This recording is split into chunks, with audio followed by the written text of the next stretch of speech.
dyn ni rhan fwyaf ffordd trwy dosbarth ac jyst yn cael cip golwg bach arall, a mae'n debyg bod yr Eboles yma wedi dod i'r frig. Heniarth in the mood.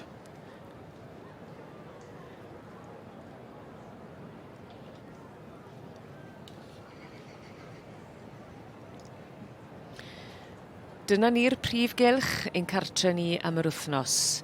Ni ar hyn o bryd yw David Oliver wrth yn ochr i fy Heledd Cynwal ac yn edrych ar rhan ddeheuol y prif gylch, cartre yr adran B am y dydd, y Merlod Cymreig. Y dosbarth sy'n cael ei feirniadu yw yr Eboles neu'r Adfarch Tair blwyddod. Mae yna un ar y brig ar hyn o bryd yn dos, David? Oes, dyma ni heniarth in the mood. Yr melyn a'r coesau gwynion. 365 yn cael ei arddangos gen Kevin Morgan. Ond wedi, yn eitha ddiddorol, Heledd, wedi cael ei magu gen Richard Miller a Meirion Davies yn bridiau heniarth lawr yn Sir Gyfyrddin. Ond yn cael ei berchen gen Wendy Trimble o Australia. Mae yna dipyn o ddiddordeb o dramor gyda'r adran B. Mae hwnna wedi dod yn glir yn yr adran a dosbarthiadau heddi. Yn bendant, ac hyd yn oed bore yma tra'n cyrraedd yr eisteddle, o'n i'n gweld llwyth o tramorwyr, parti Australia wedi dod yma i wylio'r adran B. Wylio'r bridiau Cymraeg, ond i ochr yr adran B oedden nhw gyd yn mynd i eistedd lawr. Felly dwi'n credu bod Wendy Trimble drosodd ar hyn o bryd yma yn y sioe yn gwylio, so fi'n siŵr bydd hi'n hynod o falch a gobeithio.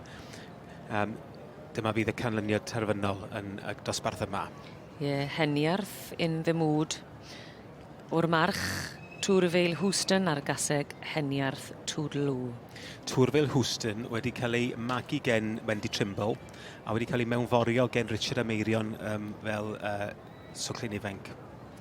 Felly mae stori ar llinach yn parhau. Wedi gwneud cylch cyfan mewn ffordd.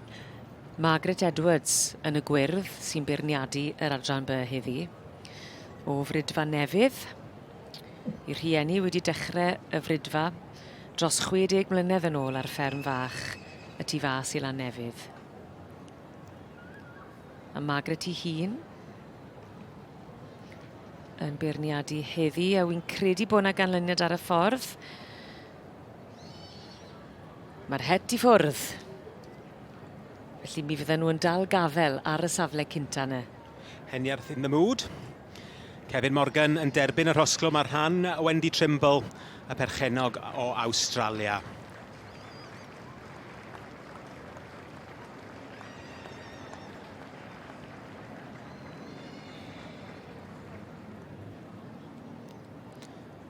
Yn yr ail safle, dyn ni'n gweld Joe Parry gyda Earth Atlanta.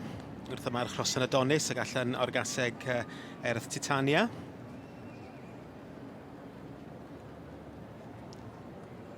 Arwyn Morgan y cigydd o Lamberemiall sydd yn noddi'r adran yma bob blwyddyn. Arwyn yn y canol. Ac yn adnabyddus ac yn gefnogol iawn ar sioe. Yndi, chwarae teg, dipyn o gymeriad. Joe Parry yn derbyn yr ail rhosglwm ac yn drydydd 4-6-6 sef Nell Williams. Nell a Gareth Williams, Moel Garnedd enfys o'r Bala.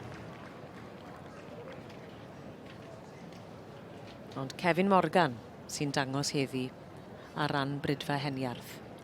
Wendy Trimble o Australia.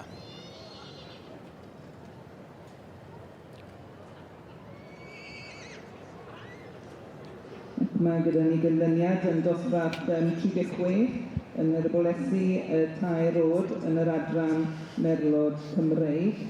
We have a result for the class 36 of the Filio Gelding 3 in the section B. And I can see that the sponsor of the competition here, Mr. Arwyn Morgan, has been presenting the awards in memory of his late wife, Mrs. Glenda Morgan. So thank you to Arwyn Morgan for sponsoring this competition. O, mae'r het wedi ddiosg a fe ddath y freuddwyd yn wir I Wendy Trimble, perchenog heniarth in the mood, llon gyfarchiadau mowr iawn iddyn nhw I gyd ac wrth gwrs Kevin Morgan fyny yn dangos heniarth in the mood ar I orau. And I believe that the owner of the horse is in the main grandstand. And I would like to Wendy Trimble has come all the way from Australia. So.